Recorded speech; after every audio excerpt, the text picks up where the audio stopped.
మీరే చెప్పారు. కాబట్టి నీకు అప్పగిస్తూ వందనాస్తోత్రాలు చెల్లిస్తూ మరొక్కసారి నీ చేతులకు అప్పగిస్తూ కావలసిన మాట నాకు దయచేయండి.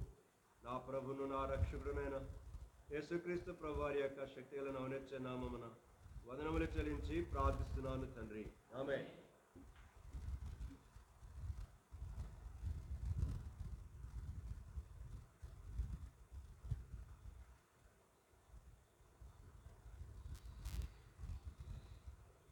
మన భాగాన్ని చదువుకుందాం. సమూయేలు మొదటి గ్రంథం 2వ అధ్యాయము 26వ చరణం మనమందరము కలిసి చదువుకుందాం. సమూయేలు మొదటి గ్రంథము 2వ అధ్యాయము 26వ చరణం. బాలుడగు సమూయేలు ఇంకను ఎదుగుచు యెహోవా దయయందును మనుషుల దయయందును వర్ధిల్లుచు ఉండెను. సామెతలు 24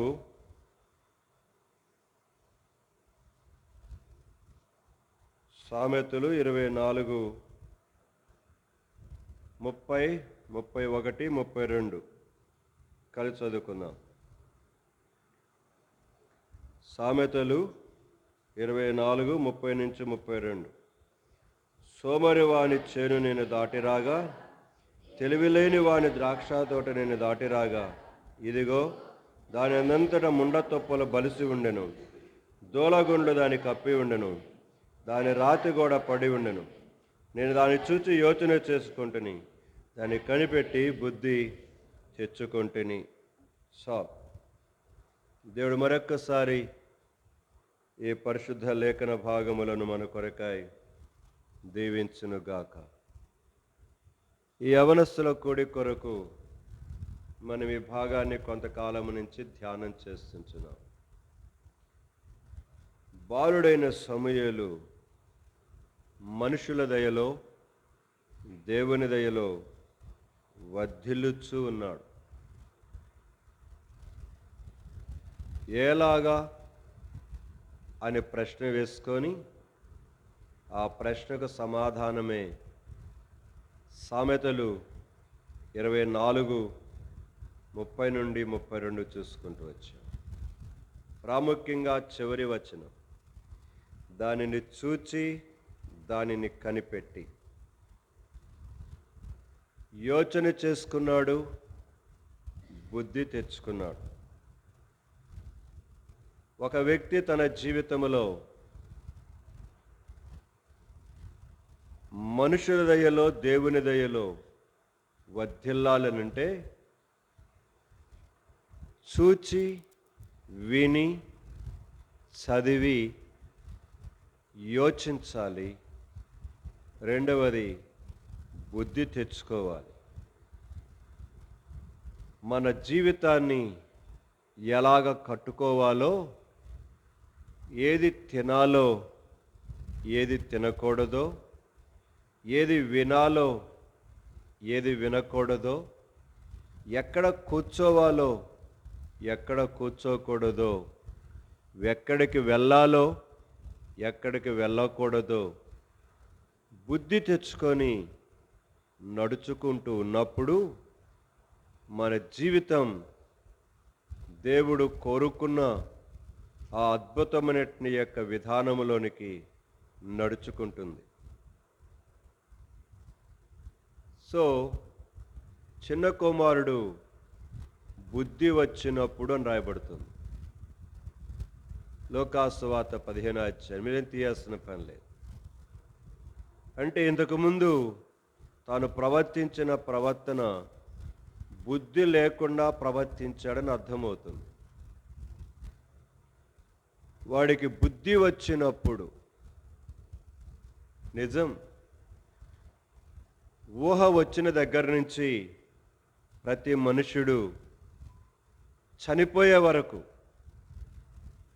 ఈ మధ్యలో ఈ మధ్యలో ఈ యొక్క యవన కాల జీవితంలో అయితే ఎక్కువగా బుద్ధి లేని పనులు చాలానే చేస్తాం. అందుకని మన జీవితంలో మనకు బుద్ధి కలిగి జీవించటానికి కొరకై ఈ పరిశుద్ధ గ్రంథాన్ని దేవుడు మన చేతిలో పెట్టాడు. అనుదినం దానిని చదువుకొని అనుదినం మన చుట్టూ ఉన్న పరిస్థితులను గురించి అవగాహన చేసుకుంటూ మన చుట్టూ ఉన్న పరిస్థితుల విషయంలో మనం ఎలాగ నడుచుకోవాలని పరిశుద్ధ గ్రంథము మనకు తెలియపరచుచు ఉన్నదో, వారు వారి జీవితములలో ఎలాగ పతనమైపోయారో మనం ఎలాగ పతనం కాకుండా జాగ్రత్త పరుచుకోవాలో పరిశుద్ధ గ్రంథాన్ని చదువుతూ మన ఎదుట ఉన్న అనేక పరిస్థితులను గమనించుకుంటూ బుద్ధి కలిగిన వారమై ప్రవర్తించగాలని దేవుని యొక్క ఆశ కూడా.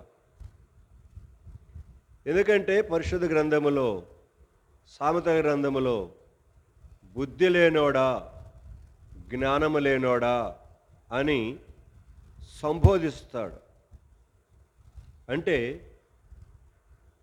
జ్ఞానము లేకుండా చాలామంది ప్రవర్తిస్తూ వెళ్ళిపోతున్నారు, బుద్ధి లేకుండా చాలామంది వెళ్ళిపోతున్నారు. అందుకనే దేవుడు వారిని సంబోధించాల్సి వచ్చింది. ఆ పదం సూచాయిగా ఒక మాట మీకు జ్ఞాపకం చేస్తాను. సామెతలు 1వ అధ్యాయం.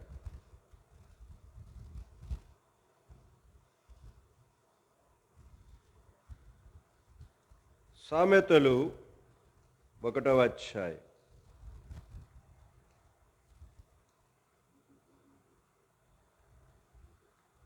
చదువుదాం 20వ వచనం నుంచి.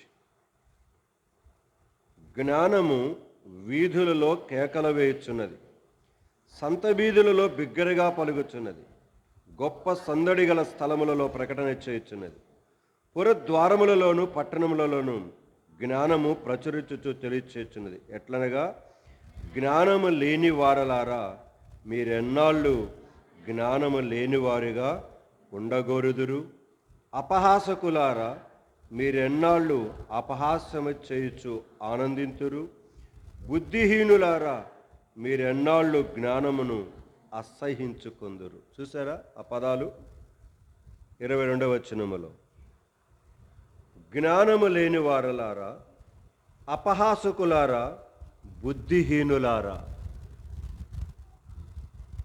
ప్రపంచములో ప్రతి మనుష్యుడు ఏదో ఒక సందర్భములో తన జీవితములో ఈ 3 రకాలుగా అయిపోతుంటాడు. తాను జ్ఞాని అనుకొని ఈ లోకములో చాలామంది జ్ఞానము లేని జ్ఞానహీనులుగా తయారు చేయబడ్డారు.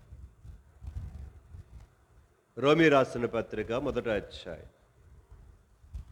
ఇది నా భాగం కాదు, ఎందుకని దేవుడు ఇటు తీసుకెళ్తున్నాడు. వెళ్దాం. రోమీ రాసిన పత్రిక 1వ అధ్యాయం.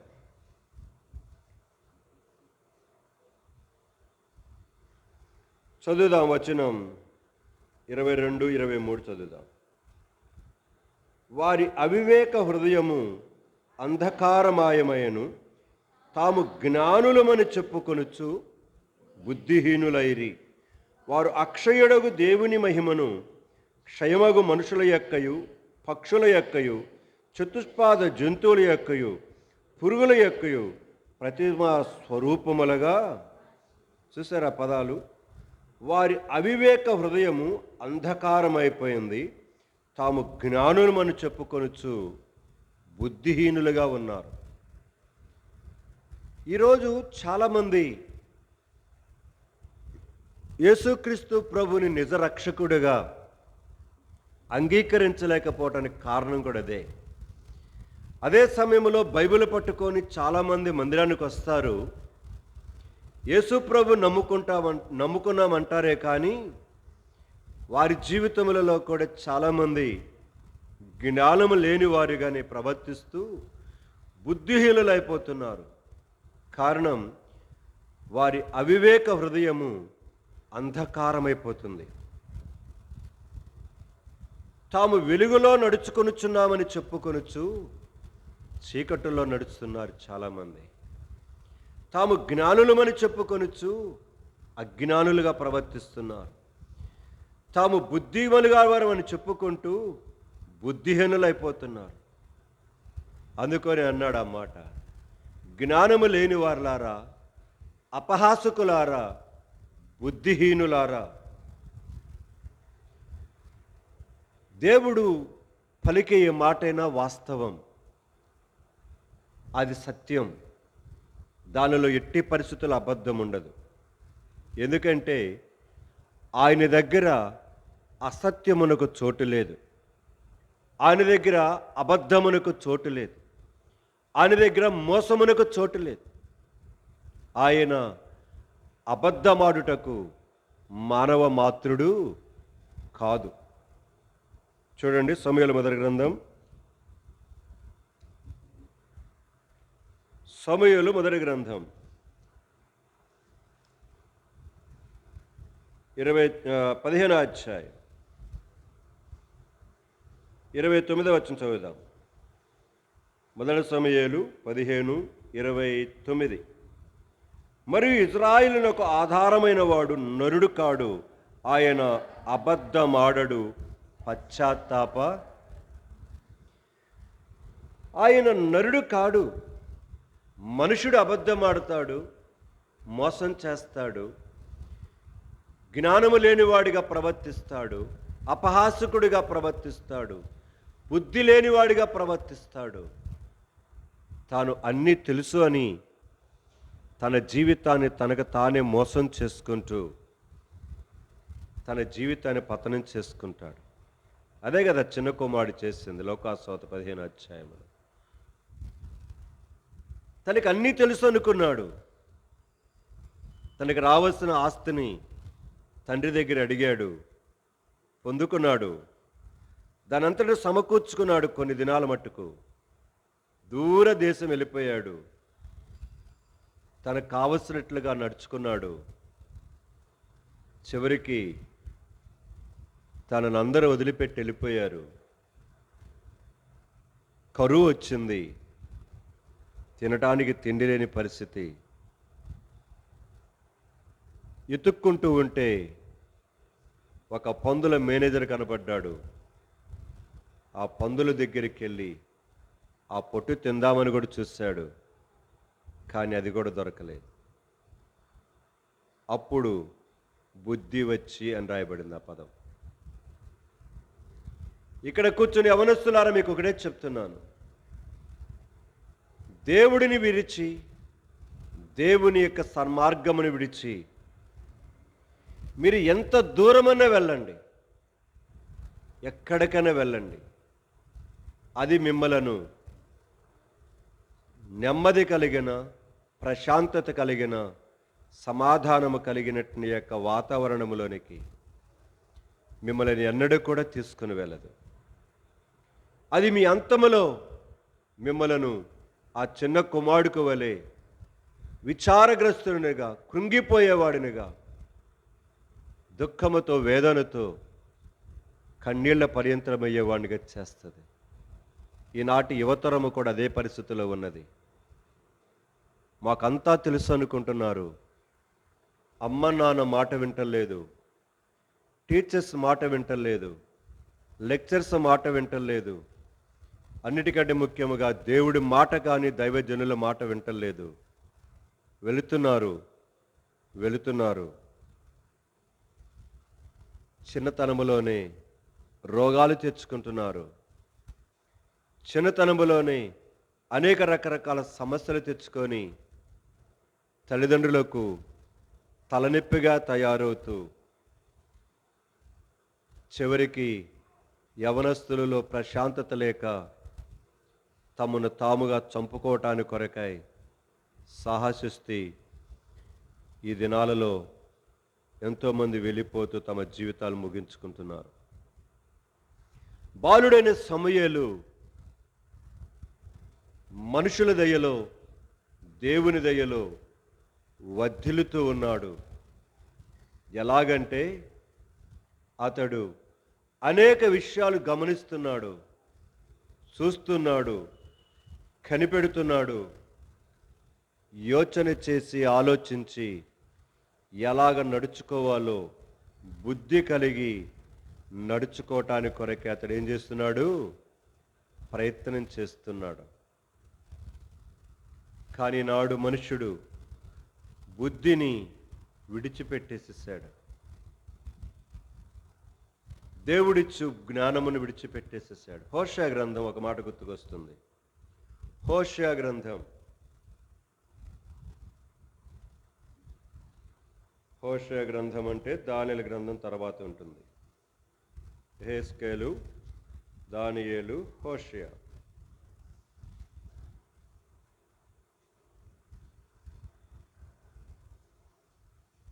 చదువుదామా?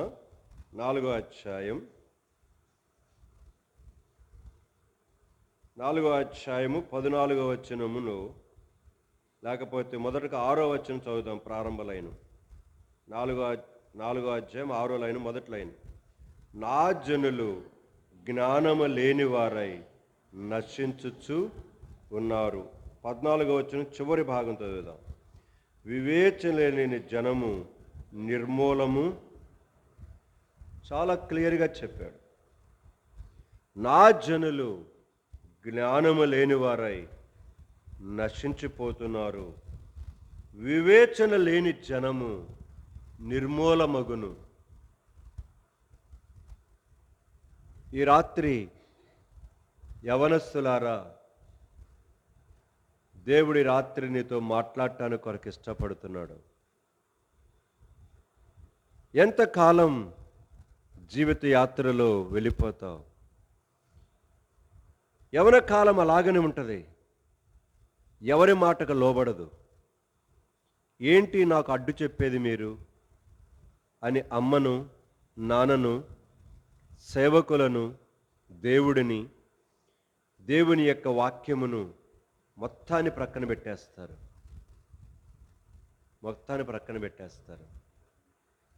నాకు తెలుసు అనుకుంటూ వెళ్తారు. కానీ యవన కాలములో ఏమీ తెలియదు. అందుకని సోక్రటీస్ అంటాడు కదా, నాకు ఏమీ తెలియదు అని నాకు తెలుసు అని అంటాడు. అవును, సోక్రటీస్ మహాజ్ఞాని, ఫిలాసఫర్. సోక్రటీస్, అరిస్టాటిల్, ప్లేటో, ఈ ముగ్గురి యొక్క ఫిలాసఫీ బుక్ ఒకటి ఉంది. నేను కొన్నాను, చదివాను కాబట్టి చెప్తున్నాను. తెలుగులోనే ఉంది. ప్రేమైన యవనస్తులారా, ఎంతో తాత్వికమైన జ్ఞానము కలిగిన వారే అన్నారు, నాకు ఏమీ తెలియదని నాకు బాగా తెలుసు అన్నాడు. ఎస్, కానీ ఈరోజు మన యవనస్తులు మాకన్నీ తెలుసని వారు తమను గురించి అనుకుంటూ తామును మోసం చేసుకుంటూ అంధకారమైన అవివేక హృదయముతోటి జ్ఞానము కలిగిన వారమని చెప్పుకుంటూ అజ్ఞానులుగా, వివేకము కలిగిన వారని చెప్పుకుంటూ అవివేకులుగా, బుద్ధి కలిగిన వారమని చెప్పుకుంటూ బుద్ధి లేని వారిగా ప్రవర్తిస్తూ తమ జీవితాలను తామే చేతులారా సర్వనాశనం చేసుకుంటున్నారు. అందుకొని దేవుడు కేకలు వేస్తున్నాడు. మనం చదువుకున్నాం కదా ఇందాక సామెతలు 1వ అధ్యాయంలో. జ్ఞానము సంత వీధిలో నిలబడి ఏం చేస్తుంది? కేకలు వేస్తూ ఉంది. ఎస్, జ్ఞానమైన క్రీస్తు యొక్క సువార్త సంత వీధులలో ప్రకటనలు చేస్తూ ఉన్నది. కానీ వినేవాడెవడు?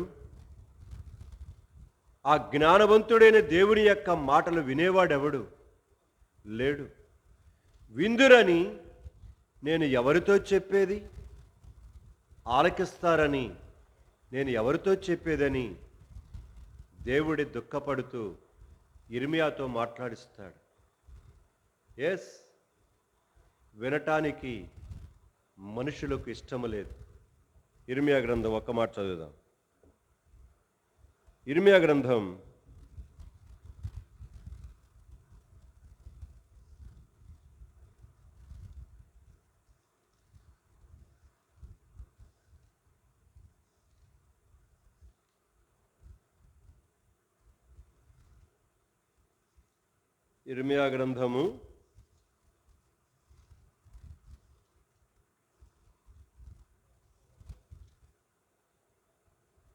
6వ అధ్యాయం 10వ వచనం చదువుదాం. ఇర్మియా 6:10. విందురని నేను ఎవరితో మాట్లాడేదను, ఎవరికి సాక్ష్యమిచ్చదను? వారు వినుటకు తమ మనసును సిద్ధపరుచుకొనరు గనుక వినలేకపోయేది. ఇదిగో, వారు యెహోవా వాక్యమందు సంతోషము లేని వారై దాన్ని ఏం చేస్తున్నారు? ఎస్, నేటి యువతరమ పరిస్థితి ఇదే. వారు యెహోవా వాక్యమందు సంతోషము లేని వారై. ఎస్, వారి సంతోషము దేనిలోనే ఉంది. దేనిలో? మందులో, సారాయిలో, సిగరెట్లో, పాన్ పరాకు, పేకాట, ఫేస్బుక్, వాట్సాప్, చాటింగ్, ఫోన్. నేను కొన్ని మాత్రం చెప్పాను మీకు. దేవుని వాక్యమునందు సంతోషము లేనివారై. మరి దేని యందు సంతోషం ఉందంటే, దేవుని వాక్యము కాక మిగతా ఏదైనా చెయ్యి. ఇప్పుడు ఇక్కడ దా దేనికి? దేవుని వాక్యాన్ని ప్రక్కన పెట్టి రోడ్డు మీద ఎవరిని పిలవకుండా ఒక చక్కని సినిమా వేసామనుకో, ఏం చేస్తారు? పిలవాల్సిన పనిలే. పిలవకపోయినా ఏం చేస్తారు?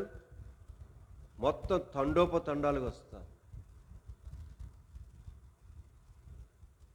కనుక పిలవాల్సిన పనిలే.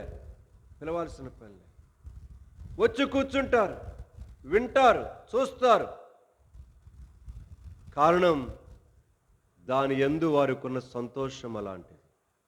కానీ అదే వాక్యం చెప్దామని టెంటేసి మైకి పెట్టి పాటలు పాడుతూ ఉంటే దాని యందు వారికి సంతోషం ఉండదు. యవనస్తులారా, నీ సంతోషం దేని యందు? నీ ఆనందం, నీ ఉల్లాసం దేని యందు? నేను విన్నాను ఈ మధ్య, ఒకడట తాగి మన మందిరానికి వచ్చేవాడే, తాగి పడిపోయి ఉన్నాడట.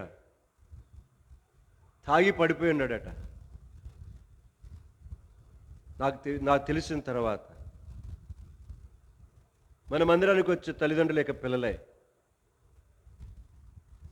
ఎంత వయసు ఉంటుందంటే వాడికి మొత్తం కలిసి 15-16 లోపలే. 15-16 సంవత్సరాల లోపల ఉన్నటువంటి ఒక పిల్లవాడు తాగిపోయి పడిపోయాడంటే మనుషుడు దేని మీద సంతోషిస్తున్నాడు అర్థం చేసుకోండి. ప్రేమైన యవనస్తులారా, గుర్తుపెట్టుకోండి, నిన్ను సంతోషింపచేసేది ఏదైనప్పటికీ అది నీ జీవితాన్ని నాశనానికి కోరేదే. గుర్తుపెట్టుకో. సో ఈ రాత్రికాల సమయంలో దేవుని సన్నిధిలో బాలుడైన సమూయేలు అక్కడ ఉన్న పరిస్థితులన్నిటినీ కూడా చూస్తున్నాడు, గమనించుకుంటున్నాడు, ఆలోచిస్తున్నాడు. బుద్ధి కలిగి తన జీవితాన్ని చక్కపరుచుకుంటూ తన జీవితాన్ని కట్టుకుంటూ వచ్చాడు. చివరికి చనిపోయే వరకు దేవుడి చేతిలో ఇజ్రాయెల్ దేశమంతటిలోనే ఒక అద్భుతమైన వ్యక్తిగా చలామణవుతూ తన జీవితాన్ని ముగించాడు. ఈ రాత్రి దేవుడు కోరుతున్నదే, నీ జీవితం, నా జీవితం దేవుడికి ఇష్టమైనట్టుగా బ్రతుకుతూ, ఒక మాట గుర్తుకొస్తుంది దినవృత్తాంత గ్రంథంలో. వాడి జీవితం ఏమైపోయిందంట చూడండి. దినవృత్తాంతాల 2వ గ్రంథం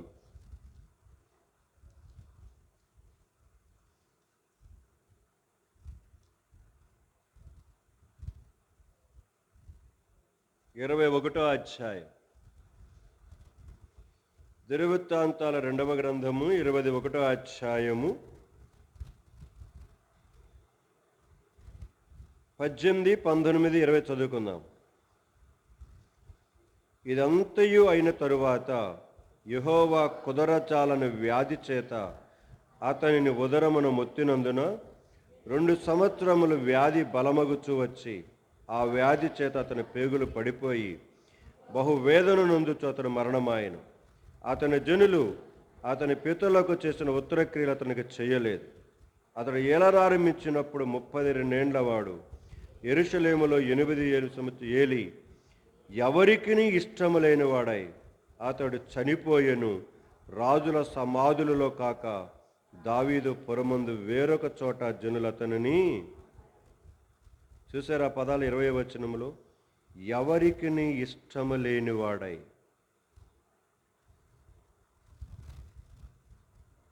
ఎంత దౌర్భాగ్యమైన పరిస్థితి. ఒక రాజు ఎంత భయంకరమైన చావులోకి వెళ్ళిపోయాడు చూడండి. ఎవరికి ఇష్టము లేని వాడై తన జీవితంలో సమాధుల దొడ్లు, రాజుల సమాధుల దొడ్లకు కూడా రాలేదంట వాడు. ఇంకో చాట తీసుకెళ్ళి అక్కడ పెట్టేశారట. అంటే ఈ దరిద్రుడిని సమాధి చేసి ఇక్కడ పెట్టినా కూడా ఇక్కడ కలంకం వస్తుంది, ఇక్కడ అపవిత్రమైపోద్దని తీసుకుని పోయి ఇంకో చోట ఏం చేశారంట వాడిని. యవనస్తులారా, మీరు అలాగ ఉండకూడదని దేవుని యొక్క ఆశ, దేవుని యొక్క ఉన్నతమైన తలంపు ఈ రాత్రికాల సమయంలో బాలుడైన సమూయేలు యోచిస్తూ బుద్ధి కలిగి తన జీవితాన్ని ఎలా కట్టుకోవాలో పరిశీలన చేస్తూ దేవుడి మందిరములో ఉంటూ వాక్యాన్ని వింటూ అక్కడ పరిస్థితులను గమనిస్తూ దేవుని సేవ చేసుకుంటూ దేశానికే ఒక ఆశ్చర్యబాధకరమైనటువంటి యొక్క వ్యక్తినిగా చేయబడుతూ వచ్చాడు. దానికి గల కారణం అతడు కట్టుకున్న తన జీవితం యొక్క శ్రేష్టమైన విధానమే. ఈ రాత్రికాల సమయంలో మనము కూడా జాగ్రత్త కలిగి బుద్ధి కలిగి ఉండడానికి ప్రయత్నం చేద్దాం. ఈ రాత్రి ఒక 4-5 విషయాలు మీ ముందులో తీసుకురావాలి, లేదా 3-4 విషయాలు కనుక మనం ఎలాగ నడుచుకోవాలో అని పరిశుద్ధ నా దినభాగం యోహాను సువార్త 8వ అధ్యాయం సాయంకాలం కనుక ఇందాకే చదువుకుంటున్నాను. 8వ అధ్యాయం యోహాను సువార్తలో నుంచి 3-4 విషయాలు మీ ముందు తీసుకొని వచ్చి మనం బుద్ధి కలిగి ఎలాగ నడుచుకోవాలో చూసుకొని ముగించుకొని మనము ఇక్కడి నుంచి వెళ్ళిపోవడానికి ప్రయత్నం చేద్దాం. యోహాను సువార్త 8వ అధ్యాయం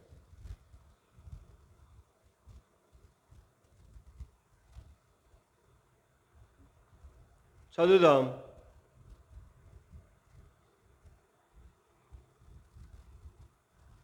4వ వచనం చదువుదాం. మొదటిది 8వ అధ్యాయం 4వ వచనం. బోధకుడా, ఈ స్త్రీ వ్యభిచారము చేయుచుండగా పట్టబడెను. చాలు. సో మొదటి సంగతి నేను ముందల ఆ 3-4 విషయాలు చెప్తున్నాను. ఆమె ఏమైందట? పట్టబడెను. సో మొదటిది, మన పాపము మనలను పట్టిస్తుంది. గుర్తుపెట్టుకోండి. తర్వాత వివరంలోకి వెళ్దాం కొంచెం. మొదటిది, మన పాపము మనల్ని పట్టిస్తుంది. రెండవది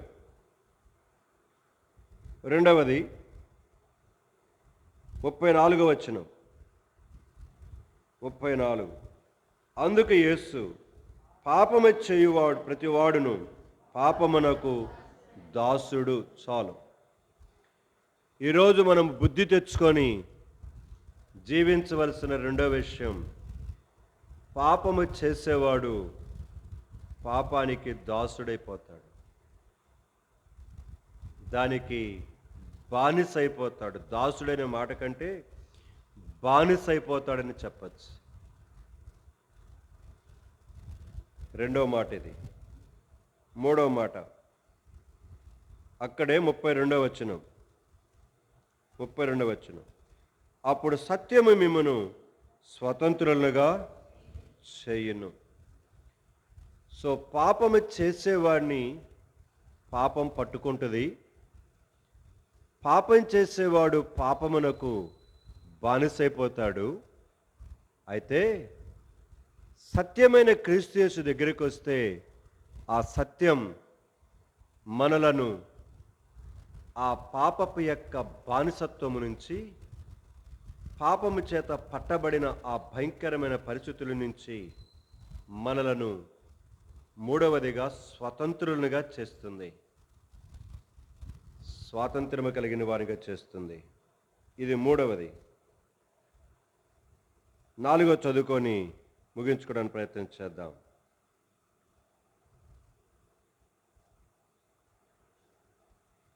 47వ వచనం. 8:47. దేవుని సంబంధి అయిన వాడు దేవుని మాట వినును. చాలు. ఈ రాత్రి 4 మాటలు మనము మన మనసులో పెట్టుకొని బుద్ధి కలిగి ఆలోచిస్తూ ముందుకు ప్రయాణించడానికి ప్రయత్నం చేద్దాం.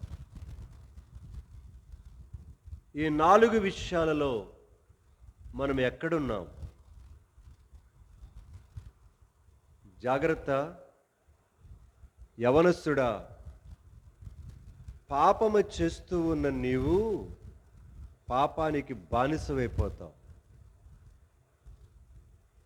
ఉదాహరణగా మా నాన్నగారి తమ్ముడు ఉన్నాడు, చనిపోయినాడులేండి. చెప్తున్నాను ఒక విషయం. మా నాన్నగారి తమ్ముడు చాలా తెలివి కలిగిన వాడు, మంచి పనివాడు. అయితే తను ఒకదానికి బానిసైపోయాడు. అదే త్రాగుడు. త్రాగుడే దానికి బానిసైపోయి ఈ దినాలలో కాదు సంగతి చెప్తుంది, నేను యవన కాల దినాల సంగతి చెప్తున్నాను. అప్పుడే లక్షల రూపాయలు త్రాగుడు కొరకే ఖర్చు పెట్టి తన కష్టార్జితమంతా దారికి పెట్టేసి ఎవరికి ఇష్టం లేనివాడై తన లోకాన్ని మిగించి వెళ్ళిపోయాడు. కుటుంబానికి, బిడ్డలకు ఎవరికి ఇష్టం లేనివాడై. యవనస్తులారా, నేను ఎందుకు చెప్తున్నానంటే ఈ మాట, నేను కళ్ళారా చూశాను కాబట్టి. ఎన్నోసార్లు మా బాబాయిని ఆ భయంకరమైన తాగుడు నుంచి బయటికి తీసుకురావడానికి కొరకాయ మేము ఎన్నో ప్రయత్నాలు చేశాం, కానీ ఏ ప్రయత్నం కూడా ఫలించలా. సో ఆ త్రాగుడికి ఏమైపోయాడు? బానిసైపోయాడు. పాపము చేయువాడు పాపమునకు దాసుడు, సేవకుడు. ఎస్, పాపము ఏది చెయ్యమంటే అది చేస్తావు నువ్వు. దేవుడు ఏది చేయమంటే అది చెయ్యవు నువ్వు. ఇంట్లో వాళ్ళు, పెద్దవాళ్ళు ఏది చేయమంటే అది చెయ్యు. కారణం ఏంటంటే నువ్వు పాపమునకు సేవకుడు అయిపోయావు, సిగరెట్కు సేవకుడు అయిపోయావు, మందుకు సేవకుడు అయిపోయావు, సెల్ ఫోన్కు సేవకుడు అయిపోయావు. దానికి నువ్వు సేవ చేస్తున్నావు.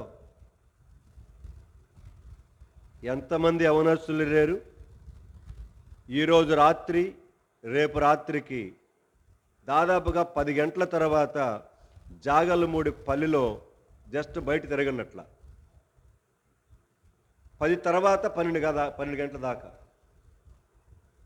జాగర్లమూడి చెరువుల దగ్గర, రోడ్ల ప్రక్కన ఉన్న చెట్ల క్రింద, అక్కడక్కడ గుబురుగా ఉన్నట్టు యొక్క ప్రాంతంలో 12 గంటల దాకా చూడండి. అక్కడ ఉండేవాళ్ళు ఎవరో మీకు అర్థమవుతుంది. అందరూ కుర్రకారే, అందరూ కుర్రకారే. కారణం దానికి ఏమైపోయారు? బానిసైపోయారు. బానిసైపోయారు. 9-10 దాటిన తర్వాత బళ్ళు తిరుగుతుంటాయి.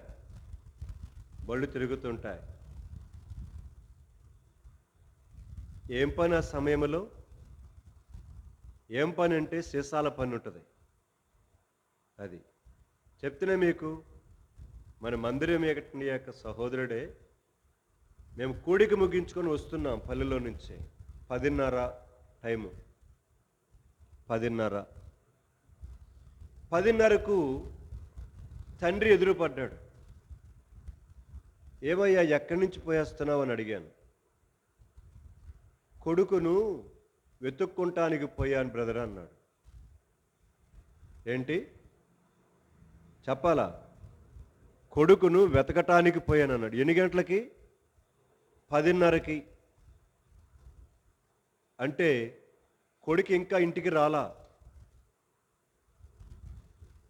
అలాగ మేము నడుచుకొని వస్తూ ఉంటే ఆ తండ్రి వెనకాల దాదాపుగా ఒక బజారులో పడి ఆ కొడుకు రావటం నేను చూశాను.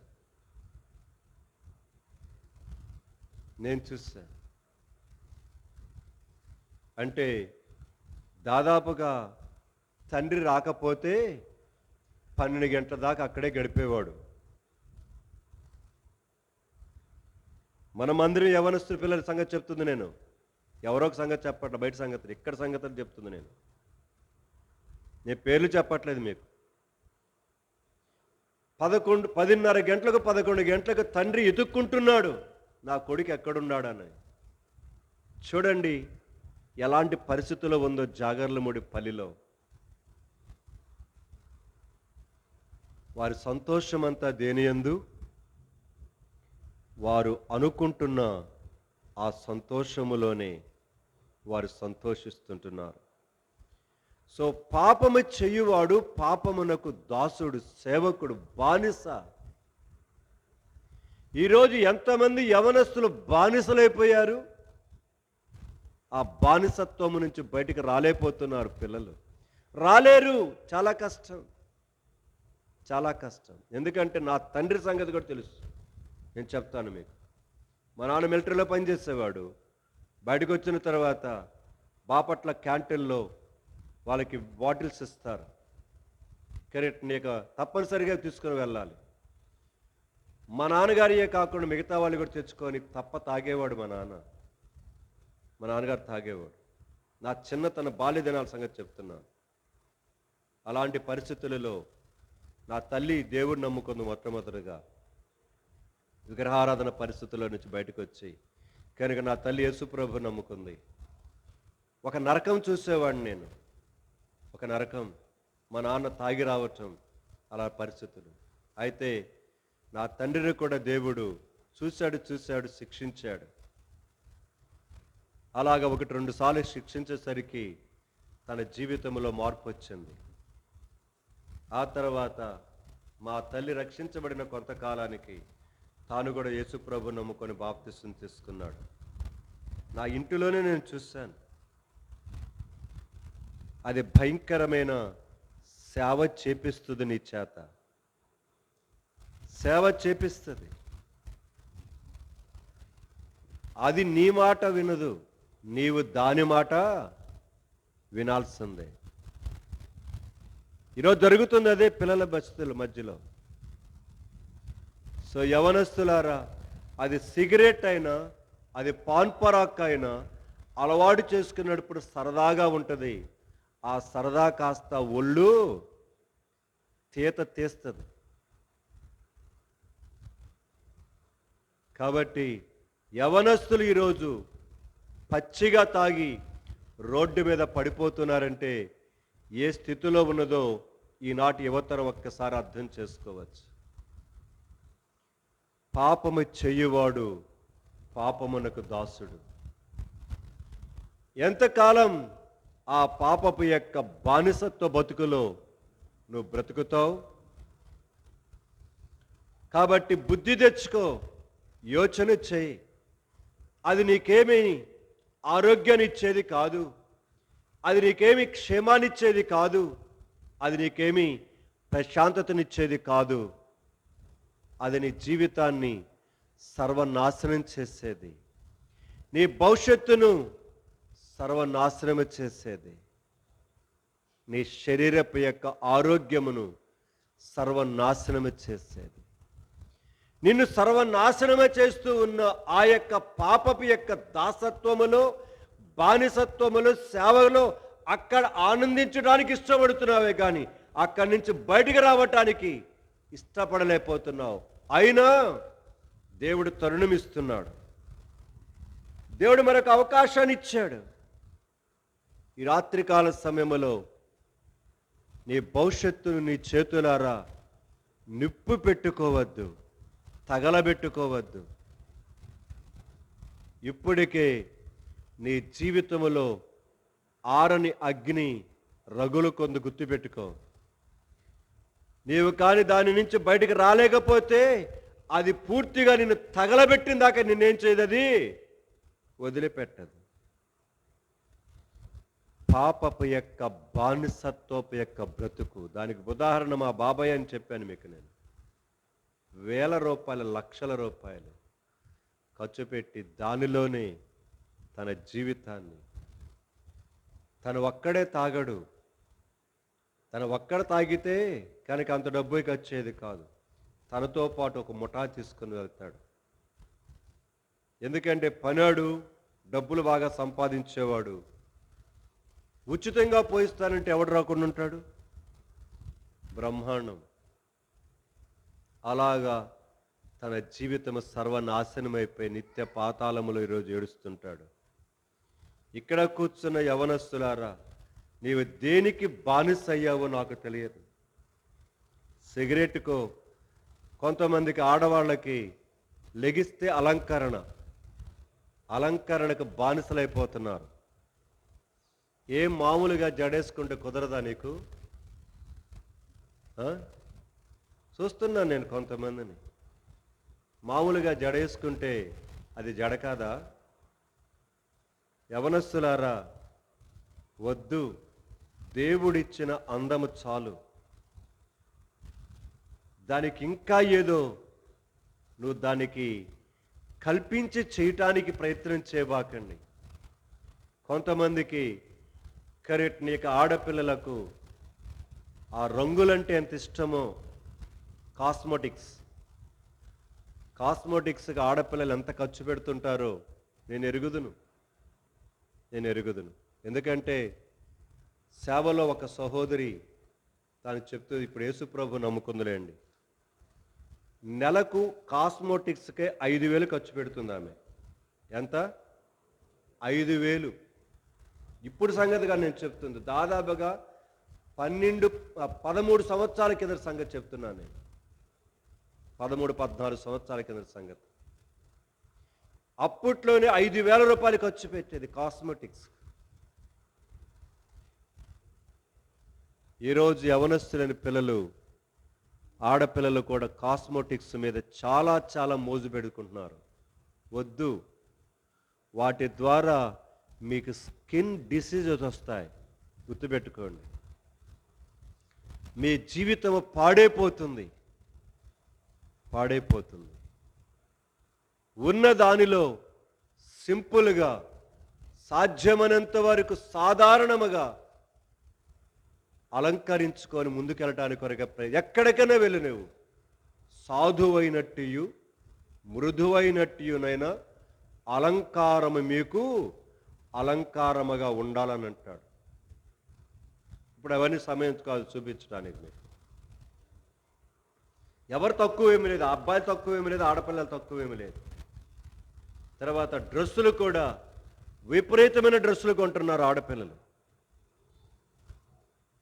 ఎన్ని రకరకాల కటింగ్స్ అవసరమా మీకు? అవి అవసరమా? ఎవడు చూడాలి? గుర్తుపెట్టుకో, నిన్ను చూడవలసింది నీ దేవుడు, నిన్ను మెచ్చుకోవలసింది దేవుడు. ఆయనకి మెప్పుకరముగా ఉండకపోతే నీ ముఖాన్ని ఉమ్మివేస్తాడు. గుర్తుపెట్టుకో, ముఖాన్ని ఉమ్మివేస్తాడు. సో మగపిల్లలైనా ఆడపిల్లలైనా మీరు దేనికి బానిసలైపోతున్నారు? దేనికి సేవకులైపోతున్నారు? దేనికి మీరు కనుక అప్పగించేసుకుంటున్నారు? జాగ్రత్త. మొదటిది, బుద్ధి కలిగి జీవించడానికి కొరకు మొదటి విషయం, పాపము చేయువాడు పాపమునకు దాసుడు. రెండవదిగా, యోహాను సువార్త 8:4 చదువుకుంటూ వచ్చినాం. పాపము మనల్ని ఏం చేస్తుంది? పట్టుకుంటుంది. రెండవది అదే మీకు చెప్తుంది. నేను చక్కగా నీ యొక్క కాస్మోటిక్స్ వాడుతున్నంత కాలం, అలా అయిన అబ్బాయిలు రకరకాలుగా సిగరెట్లు, రకరకాలుగా మందు, ఇంకా రకరకాలుగా గుట్కాలు తిరిగినంత కాలం బాగానే ఉంటుంది. కానీ ఒకరోజు ఆ పాపము నిన్నేం చేస్తుంది? పట్టుకుంటుంది. అది ఆ స్త్రీ అక్కడ ఏం చేయబడింది? తాను పాపము చేయుచుండగా పట్టబడెను. ఈ రాత్రి ఎవరు చూడట్లేదులే, ఎవరికి తెలియదులే, మా అమ్మ నాన్నలకు కూడా తెలియదు, నా స్నేహితులకు కూడా తెలియదు అని అనుకుంటూ ఒకవేళ జీవితంలో వెళ్ళిపోతున్నావేమో యవనస్తుడా. కాబట్టి గుర్తుపెట్టుకో, ఎవరో కాదు పట్టుకునేది, నీ పాపమే నిన్ను. సంసోను తన జీవితంలో దేవుడు దర్శిస్తూ వచ్చాడు, కానీ లోబడలేదు. దెలీలా తొడల మీద పడుకొని తన బలం యొక్క రహస్యమంతా చెప్పేసేసాడు. ఫిలిస్తీన్లు వచ్చారు, తన యొక్క జుట్టును కత్తిరించేశారు. దెలీలా అంటుంది, సంసోనా, ఫిలిస్తీన్లు వచ్చారు, నీ మీద పడుతున్నారనంటే ఎప్పటి అట్లు విరజిమ్ముకొందును అని అనుకున్నాడు. కానీ అక్కడ రాయబడింది, దేవుడు అతడిని ఎడబాసెను అని అతనికి తెలియకయే నీ పాపం నిన్ను పట్టిస్తుంది. జాగ్రత్త. సంసోన్ అంతటి వాడినే పట్టించేసింది. ఆఫ్టర్ ఆల్ నువ్వు ఒక బచ్చావు, నేను ఒక బచ్చాను. మన పాపం మనలను పట్టించకముందే, మన పాపం మనలను పట్టించి తల ఎత్తుకొనకుండా సిగ్గుతోటి అవమానముతోటి జీవితంలో మనశ్శాంతి లేకుండా జీవితకాలమంతా బ్రతకకుండా ఉండటానికి కొరకాయ దేవుడు బుద్ధి కలిగి జాగ్రత్తగా ప్రవర్తించురా అని మాట్లాడుతున్నాడు ఈ రాత్రి. మొదటిది, పాపము చేసిన వాడు పాపమునకు దాసుడైపోతాడు, బానిసైపోతాడు. రెండవది, బానిసైన కొంతకాలము తర్వాత ఆ పాపమే ఆ వ్యక్తిని ఏం చేస్తుంది? తినిపడేసి అతనిని పట్టిస్తుంది. దొంగ, నరహంతకుడు, అబద్ధం చెప్పేవాడు, మోసం చేసేవాడు ఏదో ఒక దినమున, ఏదో ఒక సందర్భంలో ఏమవుతాడు? పట్టబడతాడు. ఎస్, పట్టబడతాం. ఎవరో కాదు, నా పాపమే నన్ను పట్టిస్తుంది. సో ఆ పరిస్థితి రాకముందే దేవుడు మనతో మాట్లాడుతున్నాడు. లోబడదామా? మూడవది, సత్యము నిన్ను స్వతంత్రునిగా చేస్తుంది. సో పాపపు యొక్క బానిసత్వము నుంచి, పాపము యొక్క చేత పట్టబడి సిగ్గుతో తలదించబడి ఉండే పరిస్థితులలో వెళుతున్న మనకు ఒక హోప్, ఒక నిరీక్షణ, సత్యమైన క్రీస్తు యేసు ప్రభు మనలను వాటి నుండి స్వతంత్రులుగా స్వేచ్ఛాపరులుగా చేయాలని కోరుకుంటున్నాడు. ఆ బానిసత్వపు యొక్క సంతోషములో ఎంతకాలం ఉంటావు? మీకు చెప్పాను ఇంతకుముందు, నేను సిపాయిపేటలో ఉన్నప్పుడు, చీరాల దగ్గర సిపాయిపేటలో 94 నుంచి 99 వరకు ఉన్నాను అక్కడ. అక్కడ ఒక యవనస్తుడు ఉండేవాడు. ఆ యవనస్తుడు నాకు చెప్పేవాడు, తాను క్రీస్తు యేసు చేత తర్వాత సంధించబడి వచ్చేవాడు.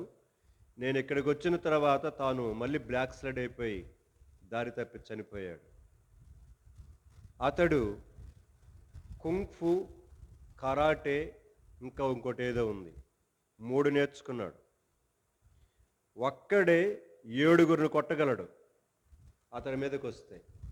ఒక్కడే కనుక 5 నుంచి 7 మందిని కొట్టి కనెక్ట్ని వాళ్ళని నాకౌట్ చేయగలడు. అలాంటి వ్యక్తి తన జీవితంలో అలవాటైన ఒక విషయం చెప్పాడు. సిపాయిపేటకి దగ్గరలోనే రైల్వే స్టేషన్ యొక్క ట్రాక్ ఉంటుంది. ప్రతిరోజు సాయంకాలం ట్రాక్ దగ్గరికి వెళ్ళి